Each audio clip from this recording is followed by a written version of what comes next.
सिर्फ आप offline test देकर आप सिलेक्शन नहीं पा सकते हैं। जैसे ऑफलाइन दीजिएगा, जाइएगा ऑनलाइन देने तो आपको कर्सर किधरों भाग जाएगा, माउस आपको संभाल नहीं पाइएगा। कर्सर ए पर करिएगा क्लिक तो चल जाएगा बी पर, उससे आपका क्या होगा, टाइम ज्यादा लग जाएगा, आप टाइम खर्च हो जाएंगे, क्वेश्चन नहीं कर पाइएगा। इसलिए आप ऑफलाइन करके टेस्ट बनाइए और उसके साथ साथ ऑनलाइन भी बनाइए, इससे आपको टाइम मैनेज होगा। वैसे बच्चे जो टेस्ट दे रहे हैं उनका कितना सही हो रहा है, कितना गलत हो रहा है, कहाँ गलत हो रहा है, इस चीज का एनालिसिस नहीं करते हैं तो वह सिलेक्शन नहीं पाएंगे, क्योंकि उनका जो वीक पॉइंट है वो हमेशा वीक ही रहेगा। अगर वह एनालिसिस करते हैं कि मेरा यह चैप्टर में यह सवाल गलत हो गया, उसको फिर से दोबारा पढ़ते हैं तो वह सिलेक्शन पाने योग्य हो जाएंगे। टेस्ट जितना दीजिएगा ना, आप नर्वस उतना कम होइएगा, क्योंकि टेस्ट दीजिएगा आपका कॉन्फिडेंस लेवल बढ़ेगा। अगर एनटीपीसी का आप एग्जाम दे रहे हैं, कोई भी बच्चे एग्जाम दे रहे हैं, तो सबसे पहले आपके लिए उस मैथ कंप्लीट होना चाहिए और रीजनिंग कंप्लीट होना चाहिए। मैथ रीजनिंग के बिना आप एनटीपीसी कभी नहीं निकाल सकते। इस नंबर का मैथ है, इसमें अगर आप सही से पढ़ते हैं, सब कुछ कंप्लीट है आपको, तो इसमें आपको कम से कम 25 से 27-28 क्वेश्चन भी सही कर, 30 क्वेश्चन भी सही कर सकते हैं, कुछ नहीं है मैथ में। रीजनिंग में आप बना सकते हैं 30 में 30 स्कोर कर सकते हैं, तो 60 नंबर नहीं, अगर 50, 55, 52 भी आता है फिर भी कोई दिक्कत नहीं है। बहुत सारे हमारे जो भैया लोग थे वो बोलते थे कि लुसेंट पर हो जाएगा, लुसेंट पर हो जाएगा, लेकिन जब हम लोग एग्जाम में बैठे तो लुसेंट एक क्वेश्चन बैंक की तरह था। मतलब 10 क्वेश्चन, 5 क्वेश्चन, मतलब 12-15 क्वेश्चन आप कर सकते हैं। घटना चक्र हो गया, उसमें कोई भी क्वेश्चन होता है तो उसका पूरा डेफिनेशन दिया होता है, एक क्वेश्चन में 5-6 क्वेश्चन आ जाएगा, तो उसको पढ़ना बहुत जरूरी है। अब यह क्वेश्चन आया कैसे, इससे क्या क्या क्वेश्चन हम बना सकते हैं, यह सब बहुत जरूरी है। एनसीईआरटी के साइंस में बहुत बड़ा रोल है। एनसीईआरटी से डायरेक्ट क्वेश्चन उठा के कंपटीशन में दिया जाता है, उसमें बहुत सारे बदलाव किया नहीं जाता। करेंट अफेयर्स के लिए आप न्यूज़पेपर पढ़ सकते हैं जो डेली का, उसमें देखिए कि आप क्या क्या न्यूज आ रहा है, उसको आप चाहे तो एक डायरी कर सकते हैं। उसके अगर बुक पढ़ना चाहते हैं तो आप प्रिपेयर करिए एसपीडी को। किसी भी एग्जाम के लिए जो प्रीवियस ईयर का क्वेश्चन है उसका तो बहुत बड़ा रोल होता है। उससे आपको यह देखने को मिलता है कि एग्जाम में किस टाइप के क्वेश्चन पूछा जा रहा है, उस टाइप की आप तैयारी कर पाइएगा। कितना कठिन है, किस किस चैप्टर से कितना सवाल आ रहा है, उस चैप्टर को आप कंप्लीट कर पाइएगा। फ्रेंड्स, यदि आप आरआरबी एनटीपीसी एग्जाम की प्रिपरेशन कर रहे हैं तो अब आपके पास मात्र 1 से 1.5 महीने का समय बचा हुआ है। तो अब आपको इस बाकी बचे हुए समय में ज्यादा से ज्यादा मॉक टेस्ट और प्रीवियस ईयर क्वेश्चन से प्रैक्टिस करना चाहिए। आप ऑनलाइन मॉक टेस्ट लगाने के लिए या प्रीवियस ईयर क्वेश्चन से प्रैक्टिस करने के लिए टेक्स्ट बुक ऐप का यूज कर सकते हैं। मैं आपको बता दूं कि अभी टेक्स्ट बुक ऐप पर सेल चल रही है, जो कि 13 और 14 मार्च 2025 तक सेल चलेगी। तो यदि आप इस सेल में हमारा कोड DOMC यूज करके टेक्स्ट बुक पास प्रो का सब्सक्रिप्शन परचेज करते हैं तो आपको 1 ईयर का पास प्रो का सब्सक्रिप्शन मात्र 395 रुपये में मिल जाएगा। इसके साथ ही यदि आप पास प्रो मैक्स लेना चाहते हैं तो आपको 1 ईयर का पास प्रो मैक्स का सब्सक्रिप्शन मात्र 483 रुपये मिल जाएगा हमारा कोड DOMC यूज करने से। इसके साथ ही मैं आपको बता दूं कि यदि आप टेक्स्ट बुक पर टेस्ट देते हैं तो आपको उसका एनालिसिस मिल जाता है कि आपका स्ट्रॉन्ग सेक्शन और वीक सेक्शन कौन कौन सा है। टेक्स्ट बुक ऐप पर आपको chapter wise test, sectional test, mock test, सभी तरह के टेस्ट अवेलेबल हैं, जिससे आप अपनी तैयारी को बहुत ज्यादा बूस्ट कर सकते हैं। मैं इसका लिंक डिस्क्रिप्शन में डाल दे रहा हूँ, वहां से क्लिक करके आप इस ऑफर का लाभ उठा सकते हैं। नमस्कार दोस्तों, आप सभी का डोमिनेंट कंप्यूटर में स्वागत है। दोस्तों, आज के वीडियो में हमारे साथ है राम प्रवेश जी, जो कि सीनियर CCTC के पोस्ट पे है। और जो भी बच्चे रेलवे की तैयारी कर रहे हैं, एनटीपीसी के एग्जाम्स होने वाले हैं अभी, उनके लिए ये वीडियो काफ़ी यूजफुल होने वाला है, क्योंकि एक सिलेक्टेड कैंडिडेट से जानना काफ़ी फायदेमंद होता है। चलिए इनसे जानते हैं। सबसे पहले अपने बारे में बताइए। मेरा नाम राम प्रवेश कुमार हुआ, मैं 2019 में सिलेक्टेड हूँ सीनियर CCTC। भैया, सबसे पहले आप बताइए कि रेलवे के प्रति आपका रुझान कहाँ से आया कि रेलवे में ही जाना है? देखिए, रेलवे जो है एक भारत सरकार का सब बहुत बड़ा उपक्रम है और यह कहा जाता है कि हमारे देश की यह लाइफ लाइन है। इसलिए शुरू से ही शुरुआत है कि हाँ, किसी न किसी कंपटीशन में जाना ही है, तो चॉइस करके रेलवे में आ गए। इससे पहले आपने और भी कोई एग्जाम दिया था? हाँ, दिए थे ना, बिहार SSC दिए थे, उसमें मतलब फाइनल कटअप नहीं हुआ था। फाइनल नहीं हुआ था। मतलब भैया ने और भी एग्जाम दिया हुआ है, तो किसी कारणवश उनका फाइनल मेरिट नहीं बन पाया था। तो और इनसे जानते हैं कि सबसे पहले मैथ के बारे में बताइए। मैथ को आपने कहाँ से किया था? मैथ ऑफलाइन में पढ़े थे, ऑनलाइन में पढ़े थे। मैथ में आपको अगर बेसिक जानकारी नहीं है तो आपको ऑफलाइन ही पढ़ना होगा। सबसे पहले ऑफलाइन जानिए, उसके बाद ऑनलाइन में की तरफ जाइए। अगर आपको कुछ नहीं आता है तो आप फाउंडेशन क्लास ऑफलाइन पढ़िए, जहाँ पूछने की आपको आज़ादी हो, पूछ सकते हैं। अगर आपको कोई नहीं आता है, कुछ क्वेश्चन अगर जानकारी नहीं हो, उसके बारे में डाउट हो रहा है, तो आप टीचर से डायरेक्ट पूछ सकते हो। ऑनलाइन में क्या है कि आप पूछ नहीं सकते हैं, आपको कहाँ क्या आ रहा है क्या नहीं आ रहा है, टीचर भी नहीं देखने आ रहा है। और यहाँ ऑफलाइन में क्या है कि आप होमवर्क मिलेगा, बना के ले जा रहे हैं कि नहीं ले जा रहे हैं। बहुत सारे टीचर होमवर्क देते हैं, बहुत सारे टीचर नहीं देते हैं। तो वैसे अगर आप शुरुआत कर रहे हैं तो मैं कहूँगा कि एकदम ऐसे टीचर से पढ़िए जहाँ बच्चे कम हो और टीचर जो है बच्चे के प्रति टाइम दे पाता हो। जैसे बहुत सारे बच्चों का बैकग्राउंड होता है, जैसे वो 10th के बाद बहुत सारे 11 में आर्ट्स ले लेते हैं, तो उनका मैथ छूट जाता है, ठीक है, तो कंपटीशन लेवल लाइन एकदम ही बंद हो जाता है उनका। तो अलग बैकग्राउंड से वो मैथ उन्हें लिए कितना हार्ड होता है, तो उसको कैसे मैनेज करे वो? मैं तो कहूँगा इससे कोई ज्यादा फर्क पड़ता नहीं है, क्योंकि मैं भी मैट्रिक के बाद कॉमर्स में चला गया था, तो कॉमर्स में मैथ का कोई वैल्यू नहीं है। कॉमर्स पढ़ के उसके बाद डायरेक्ट फिर हम जनरल कंपटीशन में आए, तो यहाँ मैथ हमको लगता था कि कुछ है ही नहीं, कुछ नहीं बुझाता था। फिर हमने शुरू से मेहनत किया और मैथ अच्छे से पकड़ा। उससे कोई दिक्कत नहीं है कि आपका बैकग्राउंड क्या था, अभी क्या पढ़ रहे हैं। आप अगर मेहनत कर रहे हैं तो आप उसको कवर कर सकते हैं। और मैथ में ट्रिक का क्या रोल है? देखिए, ट्रिक कुछ होता नहीं है। अगर आपको बेसिक नहीं आता है तो ट्रिक काम नहीं करेगा। जब तक बेसिक आपको जानकारी नहीं हो तो ट्रिक आपको लगेगा कि कहाँ से आ गया, कहाँ से आंसर आ गया। 1 सेकेंड में, 10 सेकेंड में आंसर आ जाएगा, 12 सेकेंड में आंसर आ जाएगा। क्वेश्चन देखिएगा और जुबान पे आंसर। तो आपको उसके लिए बेसिक जानना जरूरी है कि वह एक फार्मूला बेसिस ट्रिक होता है। ऐसे नहीं कि डायरेक्ट ट्रिक आ जाता है, वह फार्मूला बेसिस उसको करके शॉर्ट करके तब ट्रिक बनाया जाता है।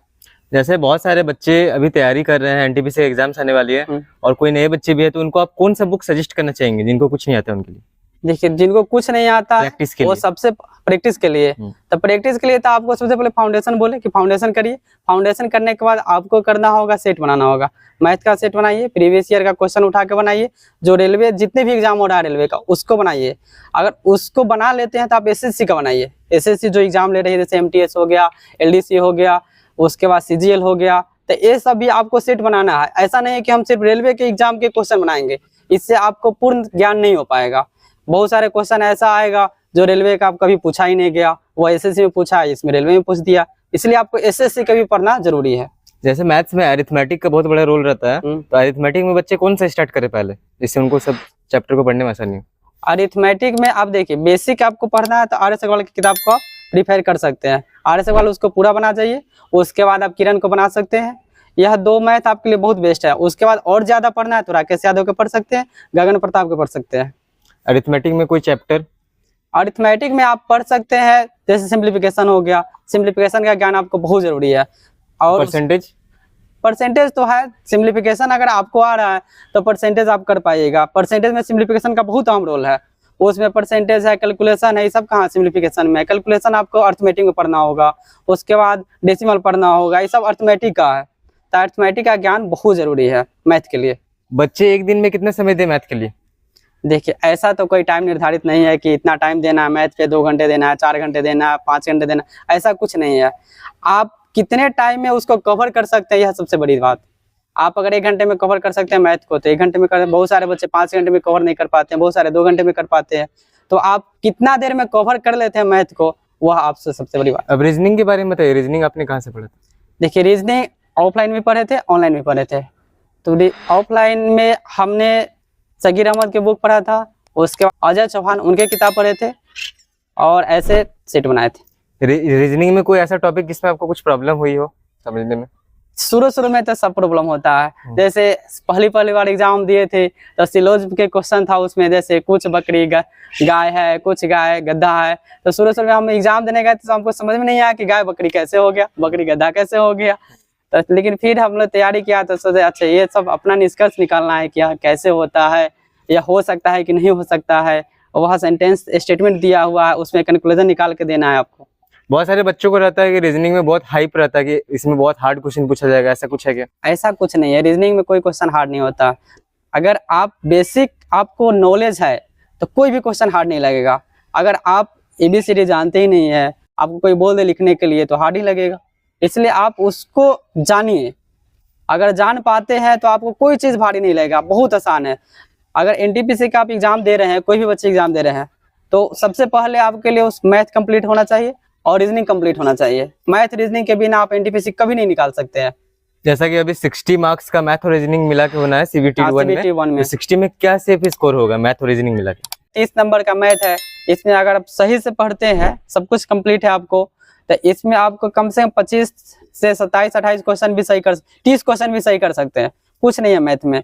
रीजनिंग में आप बना सकते हैं 30 में 30 स्कोर कर सकते हैं। तो 60 नंबर नहीं, अगर 50, 55, 52 भी आता है फिर भी कोई दिक्कत नहीं है। जीके के लिए बताइए, जीके आपने कहाँ से किया था? जीके के लिए हमने शुरुआत जब किए थे तो लुसेंट पढ़ा था। बहुत सारे हमारे जो भैया लोग थे वो बोलते थे कि लुसेंट पढ़ो हो जाएगा, लुसेंट पढ़ो हो जाएगा।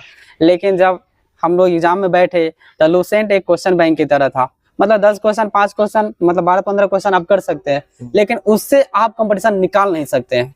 आपको उसके लिए भी बेसिक चाहिए, जैसे घटना चक्र हो गया, उसमें कोई भी क्वेश्चन होता है तो उसका पूरा डेफिनेशन दिया होता है, एक क्वेश्चन में 5-6 क्वेश्चन आ जाएगा, तो उसको पढ़ना बहुत जरूरी है। अब यह क्वेश्चन आया कैसे, इससे क्या क्या क्वेश्चन हम बना सकते हैं, यह सब बहुत जरूरी है। अब साइंस के लिए बताइए, साइंस आपने कहाँ से पढ़ा? साइंस के लिए देखिए, हम तो ऑफलाइन ऑनलाइन नहीं पढ़े, हम सेट बनाए उसी से साइंस हो गया, रियल यही है मेरा। ऐसे एनसीईआरटी का साइंस में क्या रोल है?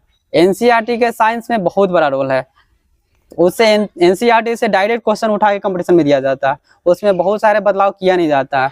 इसीलिए एनसीईआरटी अगर आप पढ़ रहे हैं 6 to 12 तो आपको तो ऐसे ही सब कुछ कंप्लीट हो जाएगा, जीके भी कंप्लीट हो जाएगा, जो जीएस पार्ट है और जो साइंस पार्ट है। करंट अफेयर के बारे में बताइए। करेंट अफेयर्स के लिए आप न्यूज़पेपर पढ़ सकते हैं जो डेली का, उसमें देखिए कि आप क्या क्या न्यूज़ आ रहा है, उसको आप चाहे तो एक डायरी कर सकते हैं। उसके अगर बुक पढ़ना चाहते हैं तो आप प्रिपेयर करिए एसपीडी को, वार्षिक अंक। हाँ वार्षिक अंक पढ़ सकते हैं, या मंथली अगर आप पैसे वाले हैं या पैसे दे सकते हैं तो मंथली भी पढ़ सकते हैं, और नहीं तो इसका आता है अर्धवार्षिक भी आता है और वार्षिक भी आता है। ऑनलाइन कोई सजेस्ट करना चाहे तो करंट अफेयर के लिए? ऑनलाइन वैसे तो हम ऑनलाइन क्लास पढ़े नहीं है, ऑनलाइन क्लास करना चाहे तो आप उत्कर्ष क्लास को ज्वाइन कर सकते हैं, जिसमें गौरव सर बहुत अच्छे से रिवीजन करा देंगे आपको। और एग्जाम में प्रीवियस ईयर क्वेश्चन का क्या रोल है? एग्जाम में प्रीवियस ईयर का क्वेश्चन किसी भी एग्जाम के लिए जो प्रीवियस ईयर का क्वेश्चन है उसका तो बहुत बड़ा रोल होता है। उससे आपको यह देखने को मिलता है कि एग्जाम में किस टाइप के क्वेश्चन पूछा जा रहा है, उस टाइप की आप तैयारी कर पाइएगा, कितना कठिन है, किस किस चैप्टर से कितना सवाल आ रहा है, उस चैप्टर को आप कंप्लीट कर पाइएगा। और मॉक टेस्ट के बारे में बताइए, मॉक टेस्ट आपने ऑफलाइन दिया था ऑनलाइन दिया था? मॉक टेस्ट अभी के जो डेट है, अभी के जो हिसाब से एग्जाम हो रहा है उसमें तो मॉक टेस्ट का देना ही है, लेकिन उसके साथ साथ ऑनलाइन भी आपको देना है, क्योंकि सिर्फ आप ऑफलाइन टेस्ट देकर आप सिलेक्शन नहीं पा सकते हैं। जैसे ऑफलाइन दीजिएगा, जाइएगा ऑनलाइन देने तो आपको कर्सर किधरों भाग जाएगा, माउस आपको संभाल नहीं पाइएगा, कर्सर ए पर करिएगा क्लिक तो चल जाएगा बी पर, उससे आपका क्या होगा, टाइम ज्यादा लग जाएगा, आप टाइम खर्च हो जाएंगे, क्वेश्चन नहीं कर पाइएगा। इसलिए आप ऑफलाइन करके टेस्ट बनाइए और उसके साथ साथ ऑनलाइन भी बनाइए, इससे आपको टाइम मैनेज होगा। बहुत सारे बच्चे जो है मॉक टेस्ट दे देते हैं और उनका एनालिसिस नहीं करते हैं कि मेरे क्या प्रॉब्लम है, कौन सा क्वेश्चन नहीं बन रहा है, उसका एनालिसिस नहीं करते, तो वो उनके लिए कितना हानिकारक है। देखिए, अगर वैसे बच्चे जो टेस्ट दे रहे हैं उनका कितना सही हो रहा है, कितना गलत हो रहा है, कहाँ गलत हो रहा है, इस चीज का एनालिसिस नहीं करते हैं तो वह सिलेक्शन नहीं पाएंगे, क्योंकि उनका जो वीक पॉइंट है वो हमेशा वीक ही रहेगा। अगर वह एनालिसिस करते हैं कि मेरा यह चैप्टर में यह सवाल गलत हो गया, उसको फिर से दोबारा पढ़ते हैं तो वह सिलेक्शन पाने योग्य हो जाएंगे। बहुत सारे बच्चे जो होते हैं कि जो एग्जाम देने जाते हैं बहुत सारा पढ़ते हैं, लेकिन एग्जाम देने जाते हैं तो वो नर्वस हो जाते हैं, जो आया हुआ क्वेश्चन वो भी भूल जाते हैं, तो उनके लिए क्या बोलना चाहेंगे? देखिए, ऐसे तो सबके साथ होता है, ऐसा नहीं है कि हम मेरे साथ नहीं हुआ, ऐसा नर्वस होना सबके साथ है। तो वैसे है कि आप उसके लिए शुरू से ही टेस्ट बनाइए, टेस्ट जितना दीजिएगा ना आप नर्वस उतना कम होइएगा, क्योंकि टेस्ट दीजिएगा आपका कॉन्फिडेंस लेवल बढ़ेगा। जैसे कॉन्फिडेंस लेवल बढ़ेगा तो जैसे एग्जाम में बैठिएगा तो आपका कॉन्फिडेंस लेवल बहुत हाई रहेगा कि अच्छा हम यहाँ यह बना के आए, इतना देर में हम यह बना देते हैं, तो उतना आपको दिक्कत का सामना नहीं करने पड़ने का एग्जाम में। अब पिछले बार जैसे वैकेंसी लगभग आपका एनटीपीसी की बहुत सारी थी, 35,000 थी, और इस बार लगभग कितने 10,000 है, तो इस बार कंपटीशन कैसा होने वाला है, बच्चों को कितना पढ़ना चाहिए? देखिए, कंपटीशन तो थोड़ी सी हाई रहेगी, लेकिन ऐसा नहीं है कि बहुत ज्यादा हाई हो जाएगी। इसमें बहुत सारे नए बच्चे होंगे जो फॉर्म भरे होंगे, बहुत सारे ऐसे बच्चे होंगे जो तैयारी तो एसएससी के कर रहे होंगे, बैंक के कर रहे होंगे, वो लोग भी इधर रेलवे में भर दिए होंगे, तो उतना ज्यादा इसमें नहीं है कंपटीशन। एक बार बच्चों को मोटिवेशन के लिए अप्रोक्सीमेट सैलरी बता दीजिए। एनटीपीसी में अगर आप लोग ज्वाइन करते हैं, ऐसे तो मैं लेवल 5 में ज्वाइन हूँ, लेकिन अभी का जो फॉर्म आया फिलहाल में, इसमें डायरेक्ट बहाली लेवल 5 का कोई नहीं होगा, लेवल 3 के बहाली होगा, वहीं लोग आगे प्रमोट होकर लेवल 5 में जाएंगे। तो लेवल 5 का जो बेसिक है वह तो 2800 ग्रेड पे है, और 2800 ग्रेड पे है, और उसको डीए जोड़ लीजिए 53%, तो आप सोच सकते हैं कितनी सैलरी बनती होगी, अप्रोक्सीमेट वही 50 के अप्रोक्स मान लीजिए। बहुत सारे बच्चों को डाउट होता है कि वो उनका B1 मेडिकल, C1 मेडिकल को डाउट होता है। तो देखिए, आप फॉर्म भर रहे हैं तो सबसे पहले अपना मेडिकल टेस्ट करवा लीजिए कि मेरा मेडिकल किस स्टैंडर्ड का है, B1 है, C1 है, C2 है, A1 है, A2 है, क्योंकि बहुत सारी पोस्ट है जिसमें अगर आपको मेडिकल आपको ज्यादा खराब है तो आपको फिर अब सिलेक्शन नहीं पाइएगा। जैसे एनटीपीसी में है कि आपको टाइपिंग ये सब है आता है, टाइपिंग है, या आप बुकिंग में ज्वाइन होइएगा तो उसमें आपको मेडिकल के लिए ज्यादा नहीं है। C1 है, C2 है, B1 है, B1 A1 है, A2 है, कुछ भी है चलेगा, C2 से ज्यादा नहीं होना चाहिए। बहुत सारे बच्चों को फॉर्म फिलअप कर रहता है कि उनका मान लीजिए फादर नेम में कुछ एक स्पेलिंग मिस्टेक है, तो उनका DV होता है तो उसमें कोई प्रॉब्लम होता है? हाँ, प्रॉब्लम तो होगा, उसके लिए आपको एफिडेविट बनवा के जाना हो। डॉक्यूमेंट वेरिफिकेशन से पहले एफिडेविट बनवा लीजिएगा कि मेरा यह गलत हो गया था फॉर्म में, मेरा यह सही है, उसके साथ डॉक्यूमेंट लगा के ले जाइएगा। तो एक बार बच्चों को फाइनल स्ट्रेटेजी बता दीजिए कि जो भी बच्चे तैयारी कर रहे हैं अभी NTPC के, तो वो किस तरह से जी-जान लगा के पढ़े, एक बार सबको रिवाइंड कर दीजिएगा। देखिए, सबसे पहले तो आप लोग अगर नए हैं तो फाउंडेशन क्लास करिए। जो भी बच्चे नए हैं वह फाउंडेशन क्लास करिए। फाउंडेशन क्लास खत्म होने के बाद आप सेट प्रैक्टिस करिए। आपको किसी भी एग्जाम के लिए सेट प्रैक्टिस बहुत बड़ा जरूरी है। जब तक सेट प्रैक्टिस नहीं करिएगा, जब तक आप किसी भी एग्जाम में सफल नहीं होइएगा। तो सेट प्रैक्टिस जितना करिएगा उतना आप जल्दी सफल होइएगा। तो सेट प्रैक्टिस सेट करना है, सेट प्रैक्टिस बनाना है, फाउंडेशन आपको पढ़ना है, और साथ साथ आपको न्यूज़पेपर पढ़ते रहना है करंट के लिए। SPD पढ़िए करंट के लिए। ऑनलाइन भी आप क्लास ज्वाइन कर सकते हैं। बहुत सारे सर अभी पढ़ा रहे हैं, जैसे रीजनिंग में पीयूष सर बहुत अच्छे पढ़ाते हैं रीजनिंग। उनका रीजनिंग एक बार देख लीजिएगा, माइंड में बैठ जाएगा। बहुत अच्छे रीजनिंग पढ़ाते हैं। तो दोस्तों, आपने देखा राम प्रवेश जी का वीडियो, जो कि सीनियर CCTC के पोस्ट में सिलेक्टेड है, और एक सिलेक्टेड कैंडिडेट से जानना कहीं ना कहीं काफी फायदेमंद होता है जो बच्चे तैयारी कर रहे हैं उनके लिए। तो आप लोग जो भी बच्चे न्यू आए हैं वो चैनल को सब्सक्राइब कर दीजिएगा, और इसी तरह की इंटरेस्टिंग वीडियो के लिए चैनल पे बने रहिएगा। और जो भी आप लोगों को डाउट होगा वो कमेंट कीजिएगा, सर भी आप लोगों का रिप्लाई करेंगे। धन्यवाद, और आपका भी बहुत बहुत धन्यवाद चैनल। Thank you sir.